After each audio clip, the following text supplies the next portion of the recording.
They say a mother's love never fades, but no one warns you what it feels like when that love is returned with betrayal.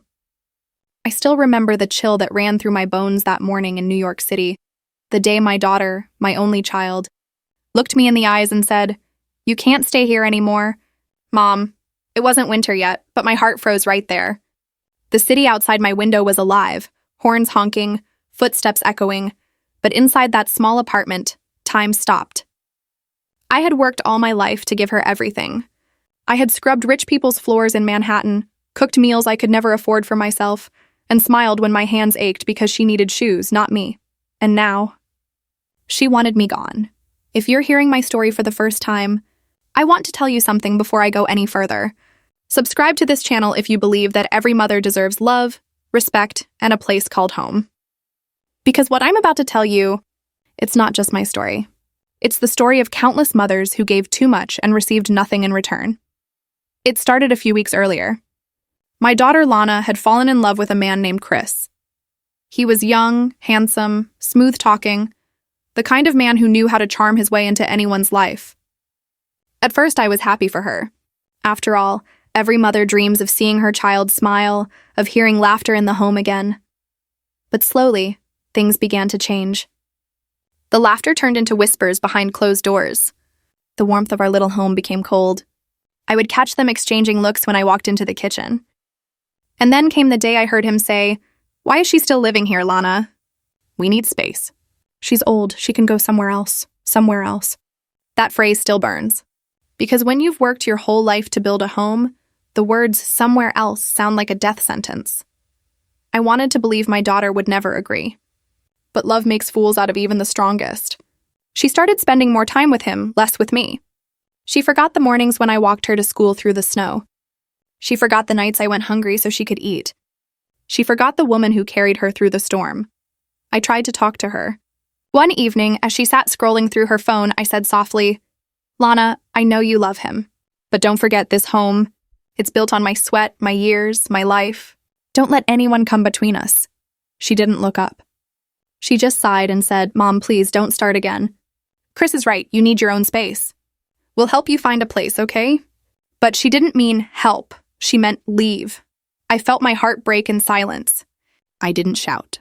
I didn't cry. I just sat there that night, listening to the city lights hum outside the window, and realized I was no longer a mother in her eyes. I was a burden. The next morning, I woke up to find my belongings packed. My old suitcase, the one I used when I moved to New York as a young woman, was sitting by the door. My framed photo with my late husband lay face down on top of it. I picked it up and whispered to his smiling face, "You left too early, John. You left me to face this alone." Lana stood there, arms crossed, her boyfriend's hand on her shoulder. "Mom, please don't make this harder than it already is," she said, her voice trembling, but not from guilt. From annoyance. I looked at her, my only daughter, and for the first time, I didn't recognize her. I wanted to scream, "I carried you in my womb for 9 months.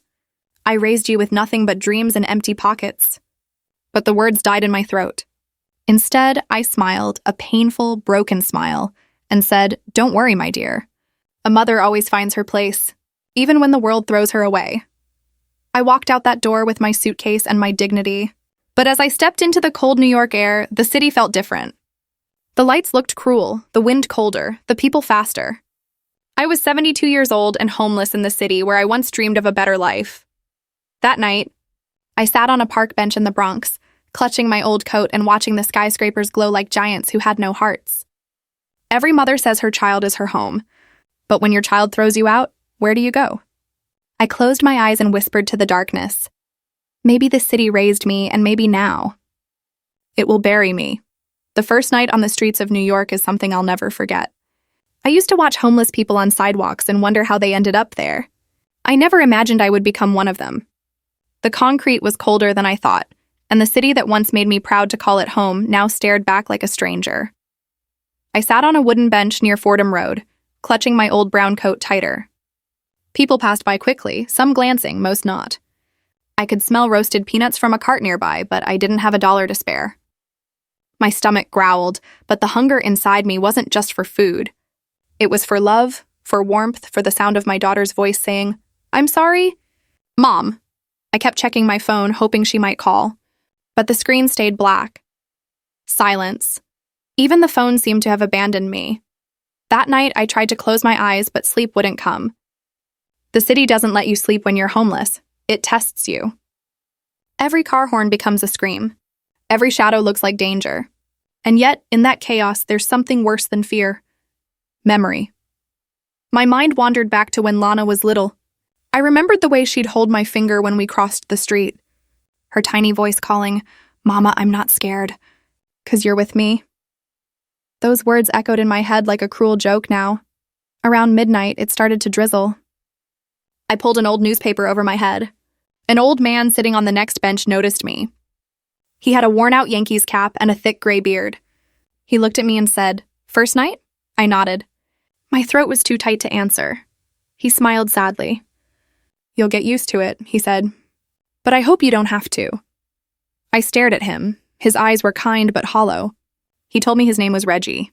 Once, he'd been a cab driver until an accident took his leg and his savings. He'd been on the streets for 5 years now. Reggie gave me half of his sandwich, even though I protested. "Don't say no," he said. "People out here share because nobody else does." That simple act, a stranger sharing a sandwich in the cold, meant more than anything my own daughter had done in months. I whispered a thank you, and he nodded like he understood a pain words couldn't explain. The next few days blurred together. Mornings were the hardest. The world wakes up and suddenly you don't belong to it. Cafes fill with people sipping coffee, walking their dogs, heading to work, and you're invisible. I used to walk those same streets with pride. Now I walked with shame. I would go to the public library sometimes, not to read, but to sit where it was warm. There, I'd charge my phone, not because anyone would call, but because it gave me something to do. I'd scroll through old pictures of Lana, her graduation, her wedding, birthdays, moments that once defined my happiness. In one photo, I'm standing beside her, holding a cake I'd baked with trembling hands. She's smiling at the camera, but now that I look closely, I see it. That faint distance in her eyes. The beginning of the end. Every day, I thought of walking back, knocking on her door, and begging. But pride is a dangerous friend. It whispers, "Don't let them see you broken." So I didn't. I started collecting bottles for recycling. A few cents here, a few there. Sometimes I'd earn enough for a hot cup of soup. Other nights, I'd just drink water and pretend it filled me. One evening, I saw Lana and Chris walking near Times Square. They were laughing, holding hands, dressed in fine clothes. My heart leapt. I thought maybe she'd see me and realize what she'd done. But she didn't. She walked right past me. Her perfume, the one I used to buy her every Christmas, filled the air as she brushed by. I opened my mouth to speak, but my voice cracked. She looked at me once, our eyes met, and for a second I thought I saw guilt. But she turned away. Just like that. It felt like dying twice. Once when she threw me out, and again when she pretended I didn't exist. That night, I returned to my bench and cried quietly. The city never sleeps, but sometimes it listens. The rain fell gently, mixing with my tears. I whispered, "God, if this is my punishment, let it end soon. I've loved too much and lost everything." Reggie came by again. He handed me an old blanket. "Don't let the cold take you," he said. I asked him how he survived all these years.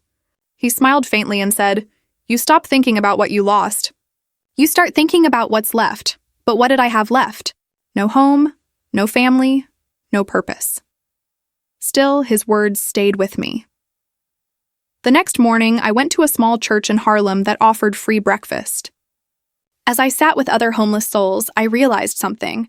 The faces around me were just like mine. Broken but breathing. Forgotten but still alive. For the first time, I whispered to myself, maybe I'm not alone after all. But deep down, I knew the loneliness that comes from being unloved by your own child can't be healed by any church meal or shelter bed. It's a wound that doesn't bleed. It just grows. That night, as I lay under the city sky, I looked up and thought, some stars shine because they're burning inside. Maybe that's what mothers do too. I didn't know it then. But the nights were only going to get darker. I never thought hunger could have a sound. But it does. It's the quiet rumble in your chest when your body starts to give up. It's the silence that replaces hope. By my third week on the streets, I could feel my body changing. My hands shook from cold, my knees ached, and my heart, it felt like it was breaking in slow motion, one beat at a time. Every morning, I'd sit outside a small bakery in Harlem. The smell of fresh bread would torture me, but the warmth from their ovens leaked through the cracks of the wall, and I would sit there just to feel human again. Sometimes the owner would give me a leftover roll. Most times, people walked past, pretending not to see me. I had become invisible in the city I once called mine. I used to believe poverty meant not having money. But real poverty is when nobody remembers your name. One afternoon, a young woman from a local charity approached me. She wore a bright red coat and had kind eyes. "Hi, ma'am," she said softly. "We're from New Dawn Outreach. We help seniors find temporary shelters. Would you like to come with us?" I hesitated. I'd been warned by others. Not all shelters were safe. Some were dangerous, full of addicts or thieves. But that night the wind was biting cold, and my fingers were turning purple. I nodded. She took me to a shelter in Lower Manhattan. It wasn't much. Rows of metal beds, a flickering bulb, the smell of damp clothes. But it was better than the bench. I thanked her. Her name was Sophie. For a few days, I almost felt alive again. Sophie would bring soup, sometimes sit and talk to me. I told her bits of my story, how my daughter had thrown me out, how I'd lost everything. She listened quietly, her eyes soft with pity. Then one morning, she said something that cut deeper than any wound. "Have you tried reconciling? Maybe your daughter didn't mean it." I looked at her and smiled sadly. "When your child shuts the door on you, the sound of that lock stays in your head forever." She didn't speak after that. But I could see it in her eyes. She didn't understand. How could she? She was young, full of life, full of people who still loved her. Weeks turned into months. The shelter filled up and resources grew scarce. One evening, the supervisor told us that some of us would have to leave to make room for new arrivals. I didn't argue. Maybe part of me was already ready to disappear. That night, I found myself back on the streets. The wind felt colder now, sharper, like it was cutting through my bones. My body ached, and a cough had started to grow in my chest. I sat near the Hudson River, staring at the dark water. The city lights danced on the surface like ghosts mocking me. I pulled out a small notebook I had found in a trash bin days before. It had torn pages and smelled faintly of coffee. I decided to write in it, to talk to someone even if it was just paper. The first words I wrote were shaky but honest. "If someone finds this, please know I was once a mother. My name is Eleanor. I had a daughter named Lana. I loved her more than my life, but she forgot me." Each night after that, I wrote something new. Sometimes memories, sometimes just feelings. The notebook became my only friend. One rainy night, I got sick. The cold had settled deep into my chest and I couldn't stop coughing. Reggie found me near the park and rushed over. "Eleanor, you need a doctor," he said, his voice trembling. I shook my head. "Hospitals cost money, and I have nothing left to sell." He looked at me with tears in his eyes. "You're going to die out here if you don't go." I smiled faintly. Maybe that's all right. Maybe that's what's meant to be. He didn't speak after that. He just sat beside me all night, shielding me from the rain with his torn jacket. When the sun came up, I was still breathing, but barely. The next morning, Sophie came back, searching for me. She had found my notebook in the shelter. "Eleanor," she called when she saw me. "Why didn't you come back?" I looked at her weakly. They said there was no space left. "There's always space," she said, angry and heartbroken. She helped me stand, but my legs gave out. I fell against her, coughing hard. Blood stained my scarf. She cried, "Please, you need a hospital." For a moment, I saw something in her, something my daughter once had. That desperate care. That love that wants to save you even when you're beyond saving. She took me to an emergency clinic. I remember the smell of antiseptic, the blinding lights, the cold hands checking my pulse. The doctor said I had pneumonia. He asked for a contact person, a family member. I whispered, "My daughter." "Lana," they called her, and she didn't answer. I stayed in the hospital for 2 weeks. Sophie visited daily, bringing small things, a scarf, some fruit, my notebook. I could see in her eyes that she knew I wouldn't make it. One night, I asked her to hand me the notebook. I opened it and wrote one last entry. "If my daughter ever reads this, tell her I forgive her. Because mothers love until their last breath, even if that breath is taken on a hospital bed alone." I asked Sophie to promise me something. When I'm gone, leave this notebook somewhere people can see it. Maybe another mother will read it and know she's not alone. She nodded, tears falling silently. That night, I fell asleep listening to the sound of rain on the hospital window. It sounded like applause from heaven, like the sky was weeping with me. When I woke up, I wasn't in pain anymore. I was just tired. So very tired. And for the first time since my daughter threw me out, I whispered to myself, maybe it's okay to rest now. They say when you're close to death, your life flashes before your eyes. For me, it didn't happen all at once. It came back in fragments, in quiet whispers that clung to my mind like the scent of rain. I would lie in that hospital bed and drift between sleep and memory, between who I was and who I had become. I was born in Brooklyn in 1952, back when the streets smelled of bread from corner bakeries and every neighbor knew your name. My father worked at the docks. My mother sewed clothes for other families. We didn't have much, but we had laughter, and that made us rich in ways money could never buy. I remember my mother's hands, always moving, always working. Don't marry a man for his promise, she'd say. Marry one who'll hold your hand when life gets ugly. And I did. His name was John Whitmore. He was a bus driver, steady, kind, with a smile that could light up a gray morning. We met at a diner where I worked as a waitress. I spilled coffee on his shirt that day, and instead of being angry, he laughed and said, "Guess I'll have to come back tomorrow for a refill." He kept his word. We married a year later in a small church with broken pews and borrowed flowers.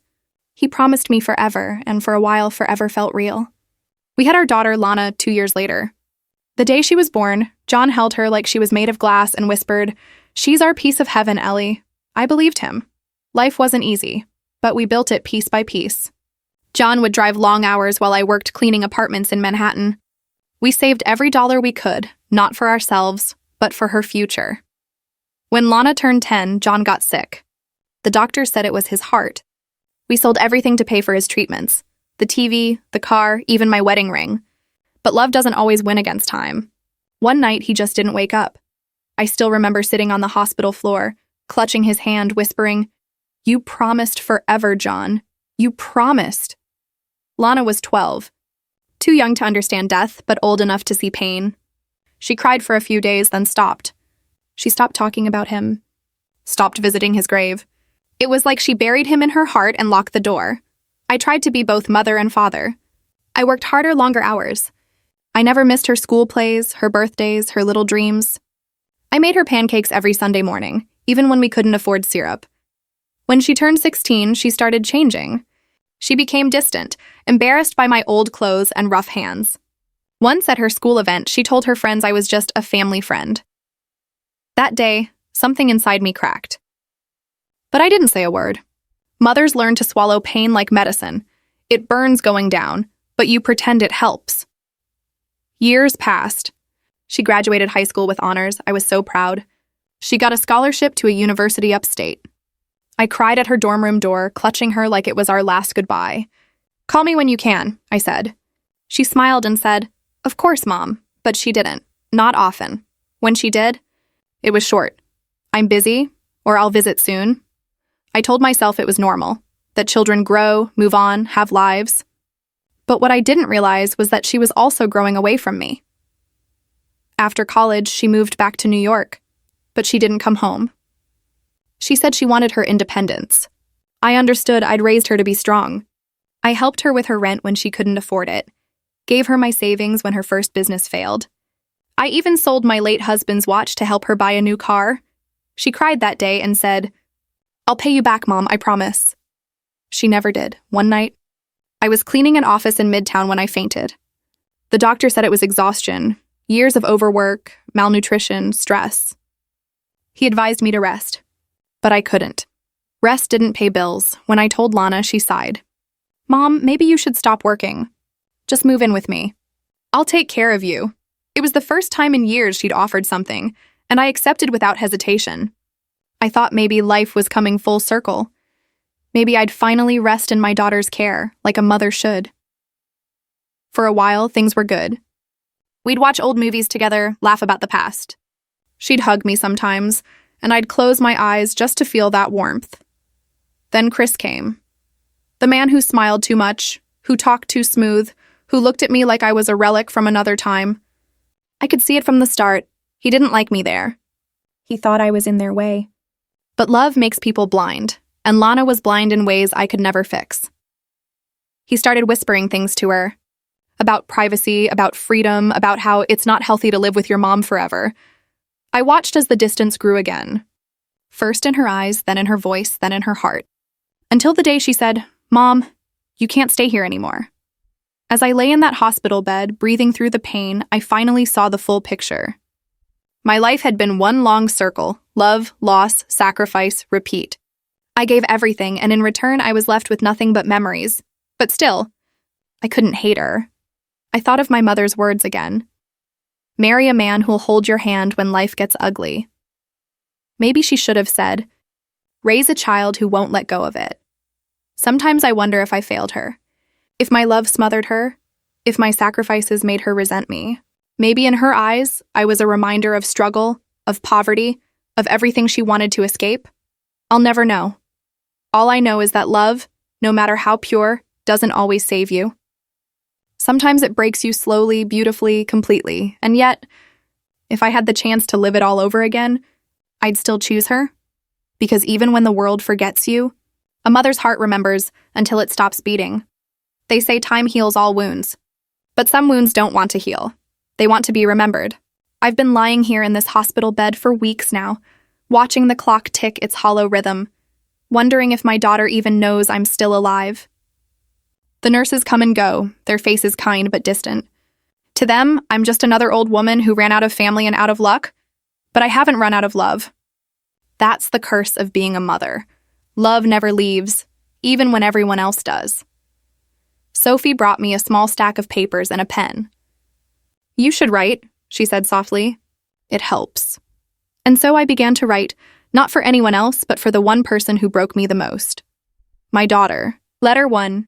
Dear Lana, it's been months since I last saw your face, but I still see it every time I close my eyes. You used to have a tiny dimple on your left cheek when you laughed. Do you still?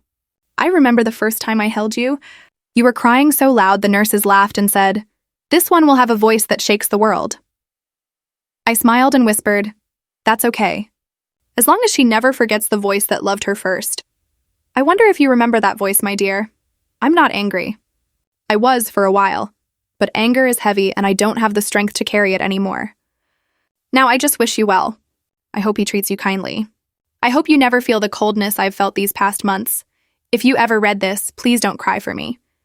Cry for the love that got lost between us. Love, Mom. I folded the paper carefully, as if someone might find it one day and deliver it to her. I placed it in the drawer beside my bed. Then I wrote another, letter 2. My darling girl, do you know what I miss the most? Your laughter. The way it used to fill our home like sunlight through the windows. I used to stand at the kitchen sink, washing dishes, and I'd hear you humming in your room. It made every pain worth it. You see, I never wanted much from life, just to see you happy. Maybe that was my mistake. Maybe I loved you so much I forgot to love myself. Do you remember the night of your prom? You didn't want me to come? You said I'd embarrass you in front of your friends. I sat by the window all night waiting to see you leave. You looked so beautiful in that blue dress. I whispered to myself, that's my baby. I forgave you that night, and I forgive you now. Always, your mother, Eleanor. Each letter took pieces of my strength. My hands trembled more every day, but my heart refused to stop speaking. It was as if the words themselves were keeping me alive. The nurses started noticing. You write a lot, one of them said with a smile. I nodded. I have a lot to say before I'm gone. Letter 3. Lana, do you ever think of your father? I dream about him often lately. In my dreams, he's young again, wearing that brown jacket you used to tug on when you wanted candy. He never speaks. He just smiles and holds out his hand, like he's waiting for me to follow. Maybe soon I will, but before I go, I want you to know something important. No matter how far you've gone, you're still my little girl. The same baby who used to sleep on my chest and make my heart forget every pain. I don't blame you for leaving me. The world teaches us to move forward, to forget what holds us back. Maybe in your heart, I was a memory you didn't want to carry anymore. That's okay. I just hope someday, when you're older and life feels cold and unfair, You'll remember that once there was a woman who gave you everything she had and loved you with her last breath. Mom. By the 5th night, my breathing had grown heavier. Sophie sat by my side and read one of the letters quietly. When she finished, she wiped her eyes and said, "You have the gentlest heart I've ever seen." I smiled weakly. "It's easy to be gentle when you're breaking." She placed her hand on mine. "You're not forgotten, Eleanor. I'll make sure of it. Letter 4, the last one. My dearest child, this will be my last letter." My hands can't hold the pen much longer. I just want to say one thing. I forgive you. Completely. If I could go back in time, I'd do it all over again. The sleepless nights, the long shifts, the hunger, the heartbreak, everything. Because it made you who you are. And if you ever come looking for me, and you find I'm gone, don't cry. Sit by the river where the city lights touch the water and talk to me. I'll be there, in the breeze, in the stars, in every sound that reminds you of home. I hope one day you'll understand that sometimes love doesn't mean holding on. Sometimes it means letting go with grace, with all the love this tired heart can give. Your mother, Eleanor Whitmore. When I finished the letter, I pressed it to my chest and closed my eyes. I could almost feel Lana's small arms around me again, her voice whispering, "I love you, Mama." It wasn't real, but it was enough. Sophie took the letters and promised she'd keep them safe. She didn't know I was writing my goodbyes. But I did, I was ready, because every mother, no matter how poor, how forgotten, how broken, deserves a final moment of peace before the silence takes her. Morning came quietly. The hospital was still half asleep, the corridors empty, the world outside draped in pale gold. The nurse on duty walked past my door, not realizing I'd already been awake for hours. I couldn't sleep. Something about that dawn felt different.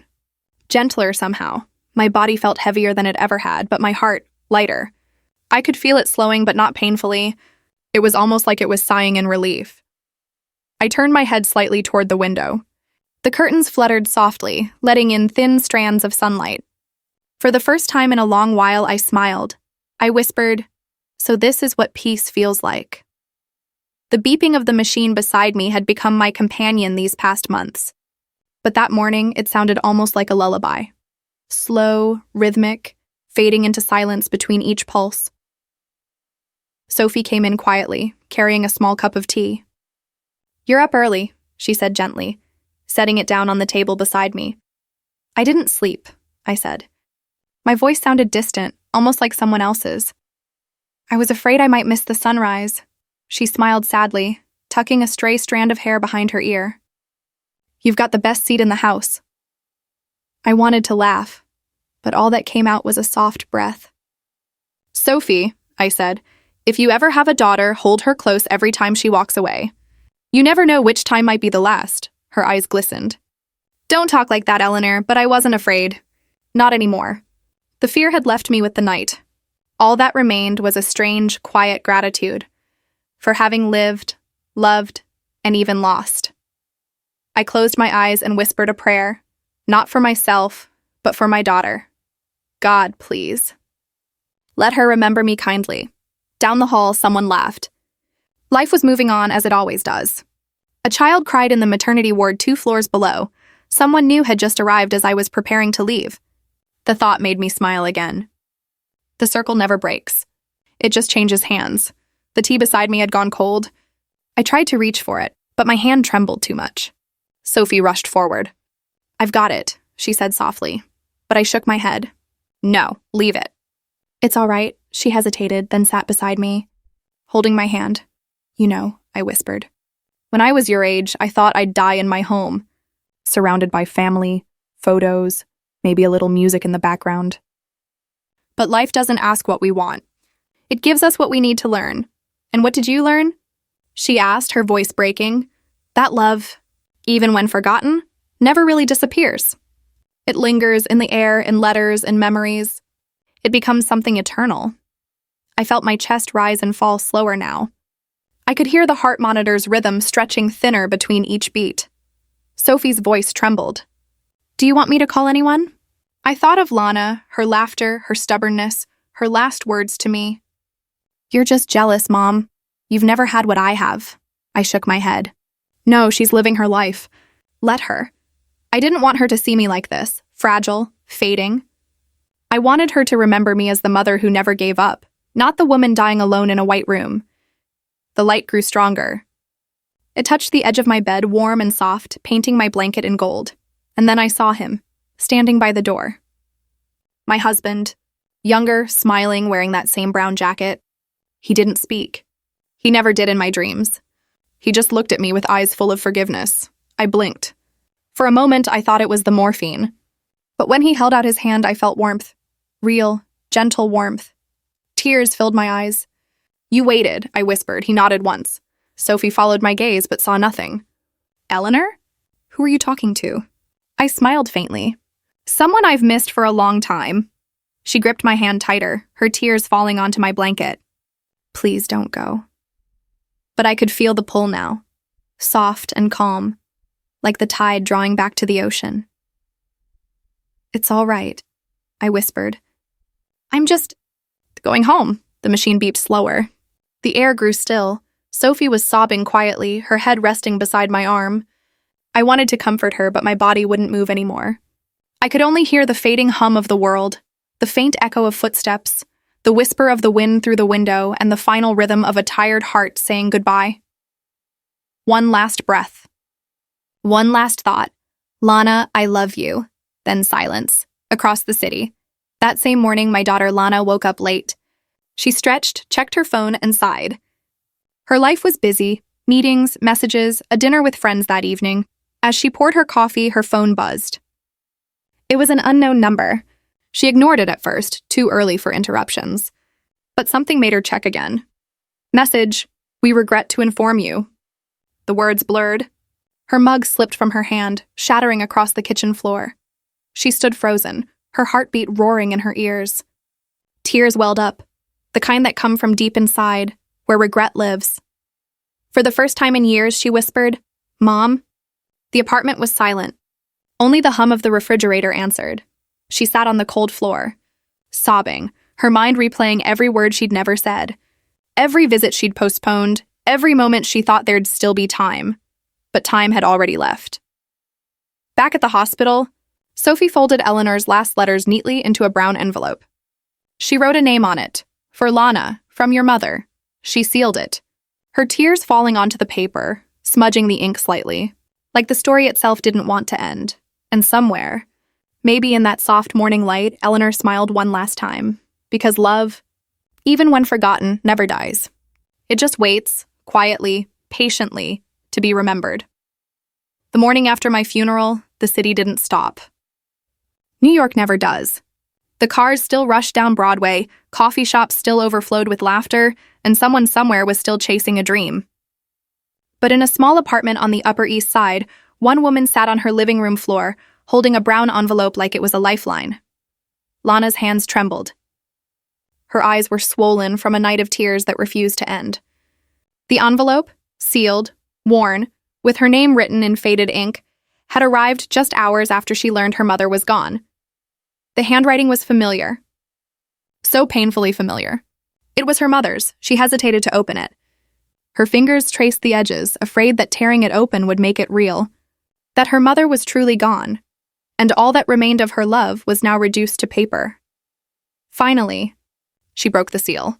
Inside were several folded letters, tied together with an old ribbon that smelled faintly of lavender. The top one read, For my daughter, in case I'm gone before you remember me.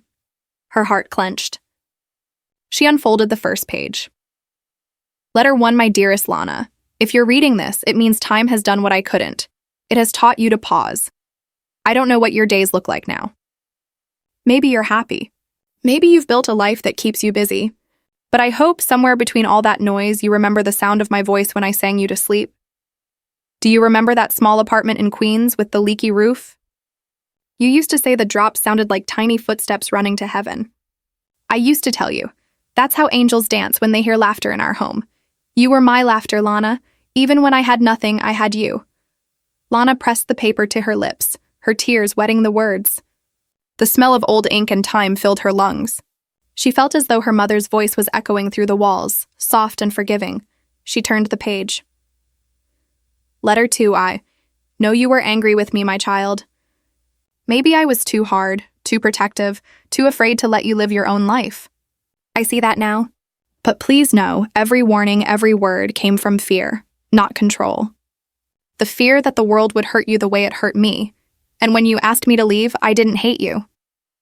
I never could.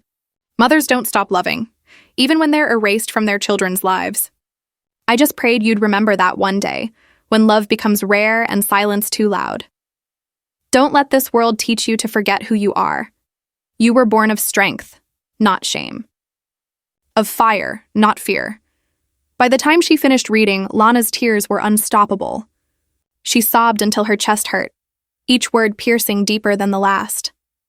The letters continued, one for each month Eleanor had spent in the hospital, each filled with quiet wisdom and unconditional love. Letter 3, there's a woman named Sophie who visits me here. She reminds me of you when you were young, always rushing, always smiling, always carrying the weight of the world without realizing how light life could be. I told her about you. She said I should write, that maybe words could travel where voices can't. So here I am, writing to the air, hoping one day these words find their way to your hands. If they do, please, and don't cry for me. Cry for the love you forgot to feel, and then let it live again in how you treat others. That's how I'll live on, not in pictures or prayers, but in kindness. The ribbon slipped off, and the final letter fell into her lap, dated only 2 days before Eleanor's death.